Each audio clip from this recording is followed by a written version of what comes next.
मतदार असल्याकारणाने सर्वात आधी मी सर्व महानगरपालिकेच्या नागपूर महानगरपालिकेच्या 24 लाख समथिंग काही मतदार आहेत त्यांना आव्हान करतो की आपला हा मतदानाचा जो अधिकार संविधानाने आपल्याला दिला आहे, डॉक्टर बाबासाहेब आंबेडकरांच्या त्या संविधानाने जो मतदाराचा अधिकार सर्वात मोठा अधिकार आहे, तो अधिकार पूर्ण 100% बजवायलाच हवा ही मी आपल्या मार्फत सर्व लोकांना विनंती करतो।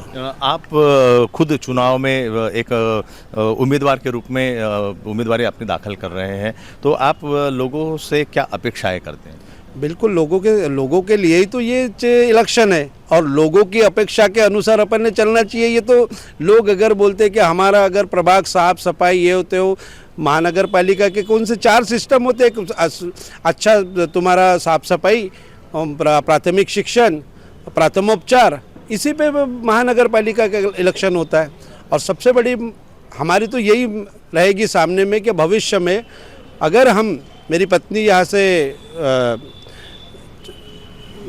उम्मीदवार है और वो अगर शायद अगर चुन के आती है लोगों के आशीर्वाद से, तो मेरी सबसे पहले महानगर पालिका के 114 स्कूलों में से कम 10 स्कूलों को, हमारे जो प्रभाग के अंदर जो भी स्कूल है उसको CBSE पैटर्न हायर एजुकेशन इस मामले के बनाने की पूरी कोशिश करूंगा। आपने जो बात कही है और आज के हालात अगर आप देखोगे कि नागपुर महानगर पालिका के अंतर्गत जितनी भी स्कूलें हैं उनकी जो हालात है वो बहुत ही ज़्यादा शोचनीय, बहुत ही ज़्यादा दयनीय है। हालांकि वहाँ पे महानगर पालिका की ओर से शिक्षक वृंद और बाकी जगह के आप देखेंगे कि खर्चे बहुत हैं, लेकिन हालात बहुत ख़राब है। इस पर आप क्या कहेंगे? नहीं, महानगर पालिका पूरी तरह से एक बच्चे के पीछे वार्षिक 54,000 कुछ का खर्चा महानगर पालिका वहन कर रही है और 550 करोड़ का जो प्राथमिक शिक्षा के लिए महानगर पालिका, लेकिन कहीं तो भी बीच वाले जो लोग हैं वहाँ कहीं तो भी कुछ उल्टा सीधा हो सकता है ऐसा, और उस पर अपन टोटली एक अच्छी टीम गठित करके वो सबको पारदर्शिता में लाने के हम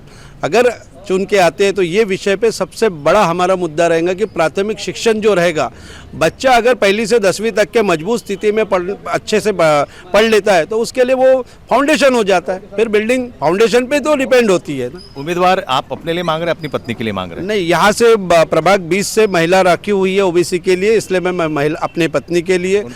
उनका नाम सविता अनिल बोरकर है। क्या आप क्या आह्वान करेंगे आप नागरिकों को कि उन्होंने उनको वोट करने चाहिए? बिल्कुल, नागरिकों से जो अपेक्षा है, नागरिकों को तो अपन जो नागरिकों की सबसे पहले अपेक्षा क्या रहती है कि हमारा नगर सेवक हमारे बीच में रहना चाहिए। वो ना रोज दिखे लेकिन कम से कम हफ्ते में एक दिन आके हमारे से पूछताछ करे क्या समस्या है क्या नहीं, ये सब चीज़ों के लिए। और इस बार जो महिलाओं को आधा मतलब 50% आरक्षण में 51% महिलाओं को है, 75 में से 75 पुरुष है, 151 में तो 76 महिलाएं। इस बार जो महिलाओं का, और महिलाओं के ज़्यादा प्रश्न है प्राथमिक उपचार का जो है, एक अपने सरकारी स्कूलें जो सरकारी दवाखाने हैं जो महानगर पालिका के, वहाँ के भी थोड़े से हालात बराबर नहीं है। इन सब पे हमारा बहुत अच्छे से प्रयास रहेगा, सबको अच्छी तरीके से सुविधा मिले, यही हमारा उद्देश्य रहेगा।